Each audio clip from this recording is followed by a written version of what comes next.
दोस्तों आज हम बात करेंगे एक नियो नोयर मिस्ट्री फिल्म के बारे में जिसे 1975 में 11 ऑस्कर्स के लिए नॉमिनेट किया गया था और इसमें से बेस्ट ओरिजिनल स्क्रीन प्ले का ऑस्कर अपने नाम किया था। मैं बात कर रहा हूं 1974 में I one of the greatest films of all time Chinatown के बारे में।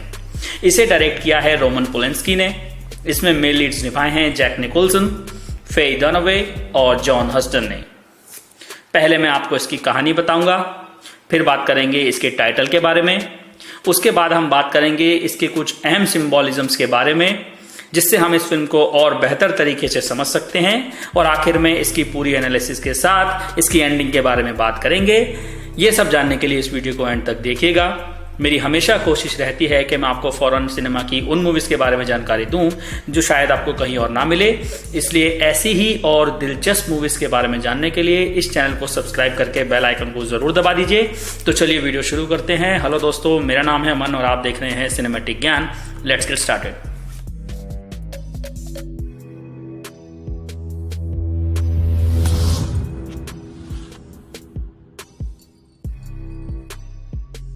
दोस्तों ये कहानी है एक लो स्केल प्राइवेट इन्वेस्टिगेटर जे गिटिस की। उसका पेट नेम जेक है। साल है 1937। एवलिन मल्वे नाम की एक लेडी जेक को हायर करती है अपने पति हॉलिस मल्वे को फॉलो करने के लिए। Hollies Los Angeles department of water and power में एक इंजीनियर है। हॉलिस को फॉलो करने के दौरान जेक को पता चलता है कि वो एक नया वाटर सप्लाई रिजर्वॉयर बनाने के लिए मना कर रहा है क्योंकि वो बहुत ही ज्यादा अनसेफ होगा, और वो उसकी एक यंग लेडी के साथ पिक्चर्स भी क्लिक कर लेता है। अगले दिन उनमें से कुछ फोटोज न्यूज़पेपर के फ्रंट पेज पर छपती हैं। जेक अपने ऑफिस में होता है जब उसका इंट्रोडक्शन एक लेडी से होता है जो खुद को मिसेस एवलिन मल्वे बताती है। वो उसे बताती है कि वही असली एवलिन मल्वे है और जो दूसरी थी वो फेक थी उसको फंसाने के लिए। असली एवलिन उसे ये भी इन्फॉर्म करती है कि वो बहुत जल्द ही उसे कोर्ट में मिलेगी। जेक फटाफट इस नतीजे पर पहुंच जाता है कि असल में यहां टारगेट हॉलिस नहीं था बल्कि उसकी वाइफ थी। उसका अगला कदम ऑब्वियस था। वो उससे मिलने उसके ऑफिस जाता है पर वो वहां नहीं होता। वहीं उसे मिलता है रस यलबर्टन और जेक बाहर जाते वक्त उसका एक विजिटिंग कार्ड उठा लेता है। इसके बाद वो एवलिन के घर जाता है और हॉलिस वहां भी नहीं होता। यहां जेक अपनी गलती एवलिन के सामने कबूल करता है और वो लॉ सूट हटाने के लिए मान जाती है, और वो उसे बताती है कि हॉलिस उसे ओक पास रिजर्वॉयर पे मिल सकता है। वो अक्सर वहां जाता है। जेक वहां हॉलिस का इंटरव्यू लेने के लिए निकल जाता है और वहीं यलबर्टन का कार्ड दिखा के वहां एंट्री भी ले लेता है। पर इससे पहले कि वो ऐसा कर पाता, हॉलिस फ्रेश वाटर रिजर्वॉयर में मरा हुआ मिलता है। असली मिसेस मल्वे के लिए काम करते हुए जेक आगे इन्वेस्टिगेशन करता है और उसे एक अजीब सी बात पता चलती है कि रिजर्वॉयर से डेली बेसिस पे बहुत बड़े अमाउंट पे वाटर रिलीज रिकॉर्ड किया जा रहा है, पर जिस जमीन पर उस पानी को होना चाहिए वहां पर तो सूखे जैसे हालात हैं। जब जेक वापस उस रिजर्वॉयर जाता है जहां एक रात हॉलिस की लाश मिली थी, वो हवा में चली 2 गोलियों से हैरान रह जाता है। लगभग फौरन ही पानी को रोकने वाला स्ल्यूज गेट खुलता है और जेक लगभग डूबने ही वाला होता है जब पानी उसे बहा कर ले जा रहा होता है। आखिरकार जैसे तैसे वो वहां लगी एक जाली को पकड़कर उस पर चढ़ जाता है और वहां से बच निकलने की कोशिश करता है, लेकिन वहां से निकलते ही water department security chief Claude Mulvihill उस पे ट्रेसपासिंग का चार्ज लगा देता है। बिना मतलब किसी के भी काम में अपनी नाक बीच में ना लाने की वार्निंग देते हुए मल्विहिल के साथ आया एक छोटा आदमी जेक के लेफ्ट वाले नोस्ट्रिल पे नाइफ से कट मार देता है। ये आदमी कोई और नहीं बल्कि खुद फिल्म के डायरेक्टर रोमन पोलेंस्की थे। इस दौरान जेक को एक औरत का कॉल आता है जो अपना नाम ईदा सेशंस बताती है। ईदा वही औरत है जो एवलिन होने का नाटक कर रही थी। वो उसे ये नहीं बताती कि उसे किसने एम्प्लॉय किया है, पर वो जेक को न्यूज़पेपर ऑब्यूटरीज यानी नोटिस ऑफ डेथ चेक करने की सलाह देती है। वो उसमें कई सारे नाम पढ़ता है और उस कॉलम को फाड़कर अपने पास रख लेता है। इसके बाद वो फिर से वाटर डिपार्टमेंट जाता है जहां उसे पता चलता है नोवा क्रॉस पूरे वाटर डिपार्टमेंट को ओन करता है, यानी उस सिटी का सारा पानी उसके अंडर है। और यही नहीं, उसे यह भी पता चलता है कि इसमें नोआ और हॉलिस पार्टनर्स थे, पर उन दोनों के विचार अलग अलग थे।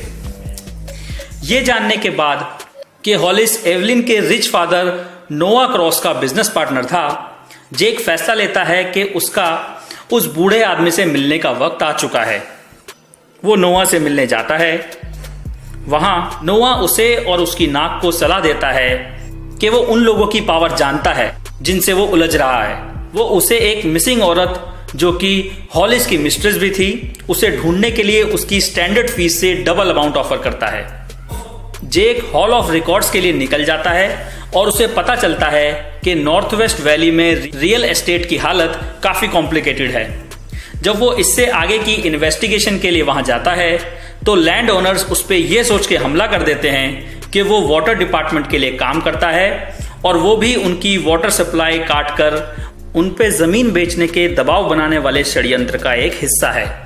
वो उसे पीट पीट के बेहोश कर देते हैं। एवलिन वहां उसे छुड़ाने आती है।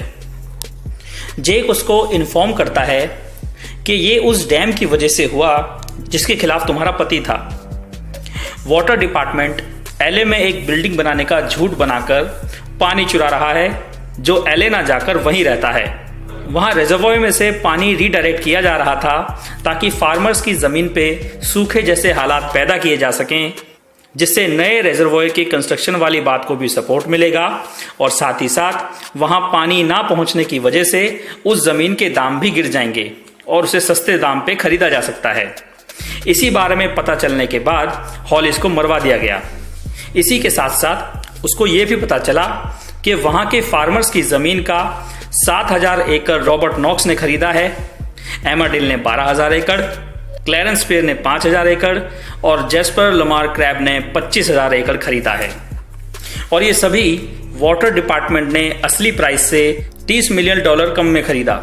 जेस्पर नाम से उसे कुछ याद आता है और वो वही अखबार का कटआउट निकालता है जिसमें लिखा होता है कि लमार की मौत 2 हफ्ते पहले हो चुकी है और उसने जमीन 1 हफ्ते पहले खरीदी। वो इस गड़बड़ को समझ जाता है।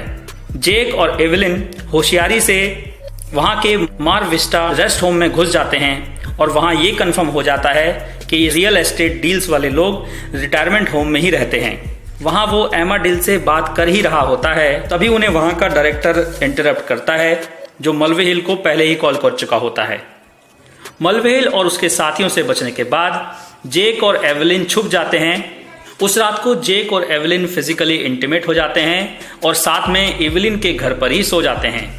पर जब एवलिन सुबह उठती है वो अजीब तरह से वहां से निकल जाती है और फिर वो जेक को वार्न करती है कि उसके फादर कोई ऐसे इंसान नहीं है जिन्हें वो रिस्पेक्ट से ट्रीट ना करे।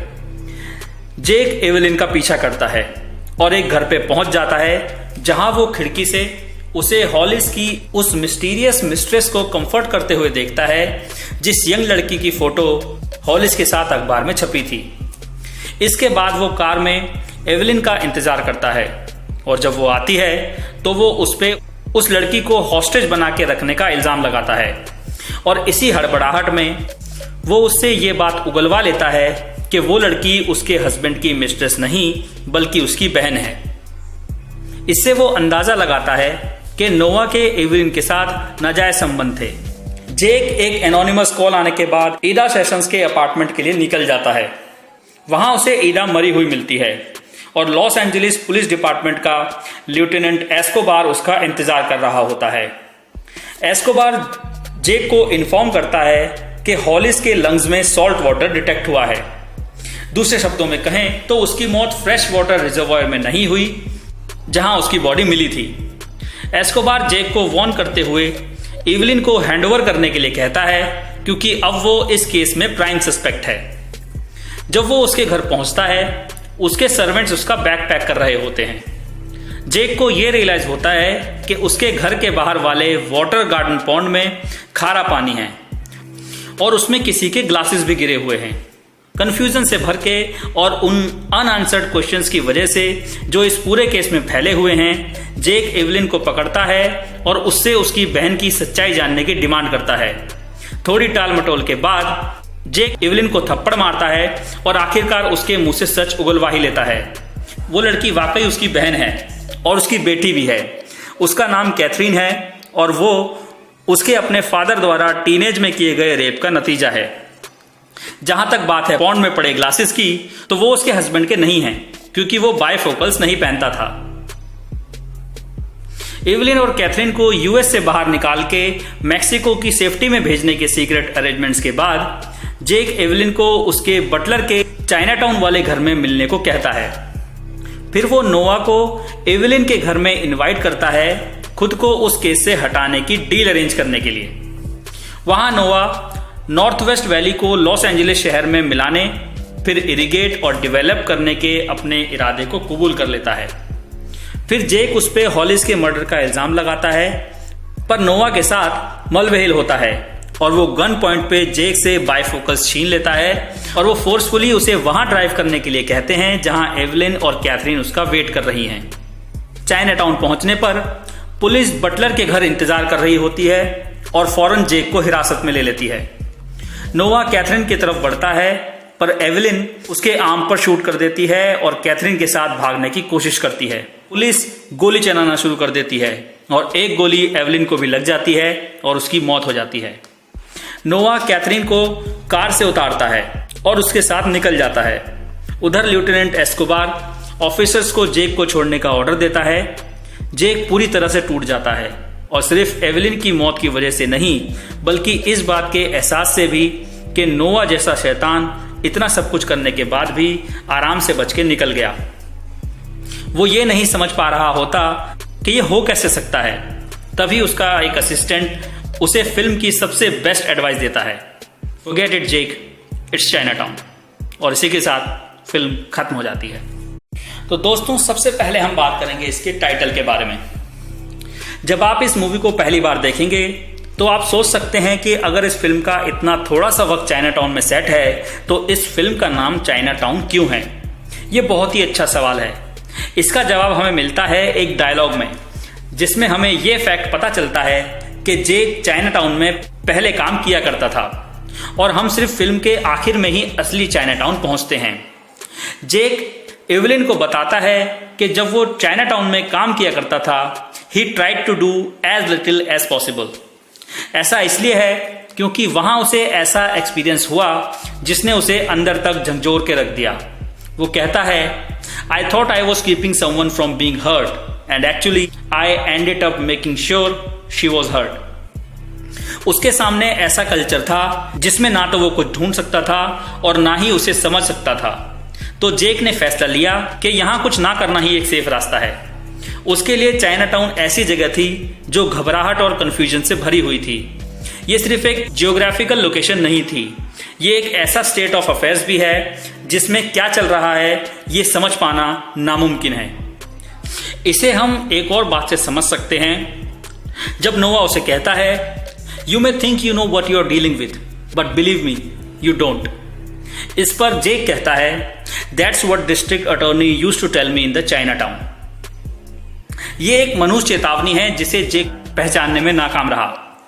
चाइनाटाउन में जेक नहीं समझ सका कि वहां क्या चल रहा था और अब इस केस में वो इतना सब देखने के बाद भी ये नहीं समझ पाया कि नोवा जैसा एक बूढ़ा आदमी इतना ज्यादा ईविल कैसे हो सकता है।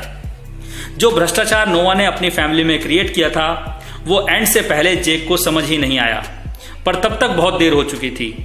जब जेक का असिस्टेंट एवलिन की मौत और नोवा के कैथरीन को रिकैप्चर करने के बाद ये कहता है, forget about it Jake, it's Chinatown, तो वो उसे यहां बता रहा है कि इस सिचुएशन को समझने का कोई फायदा नहीं है। ये जगह हमेशा से अजीब और रहस्यमय रही है और ये एक बहुत ही समझदार डिटेक्टिव की कैपेसिटी से भी परे की बात है। दोस्तों, अब बात करते हैं इसके सिंबॉलिज्म्स के बारे में। पहला और सबसे बड़ा है खुद चाइनाटाउन। स्क्रीन राइटर रॉबर्ट डाउने ने कहा था कि उन्हें एक हंगेरियन वाइस कॉप से चाइनाटाउन के बारे में पता चला जो वहां काम किया करता था। उसने कहा था, पुलिस वो better off in Chinatown doing nothing because you could never tell what went on there. कानून की गैर मौजूदगी में जो लोग पैसे और पावर को कंट्रोल करते हैं वो जो चाहें जैसे चाहे कर सकते हैं, जैसे कि नोवा क्रॉस। पुलिस उसकी स्ट्रेटेजी नहीं समझ पाती, जिससे वो खुलेआम शहर और अपनी बेटी के साथ जो चाहे वो कर सकता है। जैसा कि राइटर एवा मेर्जिस्का ने इसके बारे में कहा था, Chinatown became a metaphor for the ambiguity of modern life and the futility of good intentions. यानी चाइनाटाउन मॉडर्न जिंदगी और अच्छी इंटेंशंस की निरर्थकता की एम्बिग्युइटी यानी अस्पष्टता का मेटाफोर बन चुका है। जेक के असिस्टेंट की लास्ट लाइन में चाइनाटाउन का मतलब है एक सिचुएशन जिसका कुछ नहीं किया जा सकता। जेक को सब चीजों का एहसास बहुत देर से हुआ। दूसरा सिंबोलिज्म है वाटर थेफ्ट यानी पानी की चोरी। क्रिमिनल्स आमतौर पर पल्प फिक्शन की तरह मिस्टीरियस ग्लोइंग ऑब्जेक्ट्स वाले सूटकेस, महंगे स्टैचूज या पैसे चुराने जैसी चीजें करना चाहते हैं, पर यहां बुरे लोग पानी चुरा रहे हैं। पानी चुराना एक बहुत ही अनयूजुअल सी चीज है। ये तो नेचर में ऑलरेडी फ्री है, पर जब आप कैलिफोर्निया की डेजर्ट कम्युनिटी में रहते हैं तो पानी की जरूरत डेस्परेशन भी बन सकती है, खासकर चाइनाटाउन जैसी जगह पर। यहां दिखाए गए इलाके में लगभग सूखे जैसे हालात हैं। हॉलिस मल्वे मेक श्योर करना चाहता था कि पानी पब्लिकली ओन रहे, पर उसका पार्टनर और father in law Nova privately water company को ओन करना चाहता था। उस तरह से वो प्रॉफिट कमा सकता था और सबसे जरूरी बात ये कि इस वाटर सप्लाई के जरिए शहर पर अपनी पावर और कंट्रोल को मेंटेन कर सकता था। नोवा नेचुरल रिसोर्स को डोमिनेट करने की कोशिश करता है, क्योंकि अगर आप ऐसी चीज पे कंट्रोल कर सकें जो जिंदगी के लिए सबसे जरूरी है तो आप नेचुरली सब कुछ कंट्रोल कर सकते हैं। चलिए इसी बात को समझने के लिए जेक और नोवा की एक कॉन्वर्जेशन पर नजर डालते हैं। इसमें जेक कहता है, मैं तुम्हारी कमाई जानना चाहता हूं, क्या यह $10 मिलियन से ज्यादा है? नोवा इसका जवाब देता है कि हाँ। इस पर जेक पूछता है कि तुम फिर ये सब क्यों कर रहे हो? तुम अभी से ज्यादा अच्छा क्या खा सकते हो? तुम ऐसा क्या खरीदना चाहते हो जो तुम अभी अफोर्ड नहीं कर सकते? इस पर नोवा जवाब देता है, the future mister Gates, the future. Noah को अल्टीमेटली पैसे से कुछ ज्यादा चाहिए था। उसे बहुत सारी पावर चाहिए, उसकी कुछ ऐसा पाने की इच्छा जो असल में उसका नहीं है। उसकी यही हरकत उसके और उसकी बेटी के जबरदस्ती बनाए हुए नाजायज रिश्ते में झलकती है। स्क्रीन राइटर रॉबर्ट डाउने असल में एक ट्रिलॉजी लिखना चाहते थे जिसमें चाइनाटाउन पहली फिल्म होती और बाकी भी इसी की तरह नेचुरल रिसोर्सेज के स्ट्रगल पर बेस्ड होनी थी। चाइनाटाउन पानी के बारे में थी और इसका sequel the two Jakes oil industry के बारे में थी, पर द टू जेक्स एक बहुत ही बड़ी फेलियर थी, इसलिए उन्होंने तीसरी फिल्म का आइडिया ड्रॉप कर दिया जो होती गेट्स वर्सेस गेट्स, वो लैंड के बारे में होती। इसका तीसरा सिंबोलिज्म है नाजायज संबंध। ये इस फिल्म का सबसे अनएक्सपेक्टेड खुलासा था। हम वाकई ये ट्विस्ट बिल्कुल भी एक्सपेक्ट नहीं कर रहे थे, पर जब एवलिन जेक के सामने चिल्लाती है, she is my sister and my daughter, ये मोमेंट हमें अनकंफर्टेबल कर देता है। वो जेक को पूरी कहानी बताती है और जेक उस पर तरस खा के उन दोनों को उस दलदल से निकालने की कोशिश करता है, पर यह सब उसके प्लान के अकॉर्डिंग नहीं होता। अगर वो इसके बारे में सोचे तो ये नाजायज संबंध सेम पानी चुराने के जैसे क्राइम को ही रिफ्लेक्ट करता है। फर्क इतना है कि ये पर्सनल लेवल पर है। रॉबर्ट इस बारे में बताते हैं, वाटर स्कैंडल एक जरूरी प्लॉट था और उनका नाजायज संबंध एक सब प्लॉट था। ये दोनों आपस में कनेक्टेड थे, सच में भी और मेटाफोरिकली भी। नोवा सीक्रेटली रात को पानी को चैनल्स और एक्वाडक्ट्स में बहाकर पानी चुरा रहा था। वो पानी को अपने पास रखकर और उसको उन लोगों तक ना पहुंचाकर जहां उसे होना चाहिए था, उसकी नरिशिंग पावर को भी मिसयूज कर रहा था। इसे उसके अपनी बेटी के साथ किए गए गलत काम के मेटाफोर की तरह भी देखा जा सकता है। वो उसे अब्यूज करता है और वहां पर भी अपनी पावर का गलत इस्तेमाल करता है। चौथा और आखिरी है एवलिन की आंख का फ्लॉ। जेक एवलिन की ग्रीन आंख में एक डार्क स्पेक नोटिस करता है और वो उसे एक तरह का बर्थमार्क बताती है।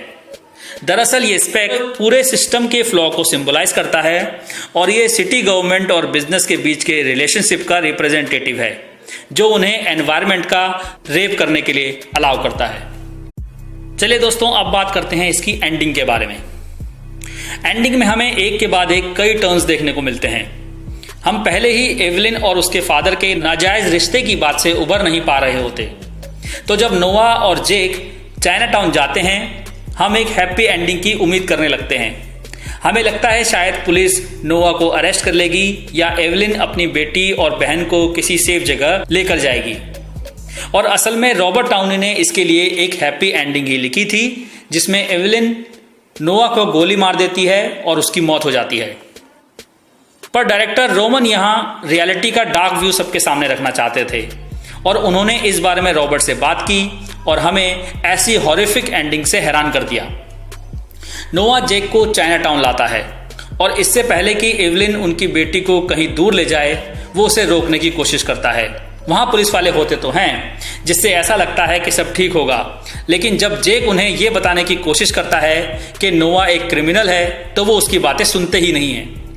एवलिन चीजें अपने हाथ में ले लेती है और नोआ को शूट करती है, पर वहां फिर से जीत उसी की होती है और वो कैथरीन को वहां से ले जाता है।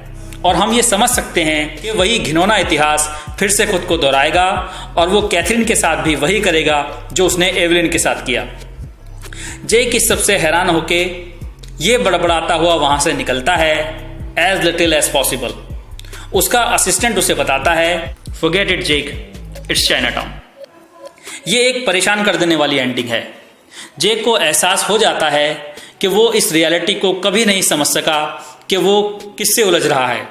उसका मानना है कि अच्छा होता अगर वो इस केस को इन्वेस्टिगेट ही ना करता और इन सब चीजों में शामिल ही ना होता। जेक को वही हार एंड में भी झेलनी पड़ी जो उसने पहली बार चाइना टाउन में काम करते हुए झेली थी।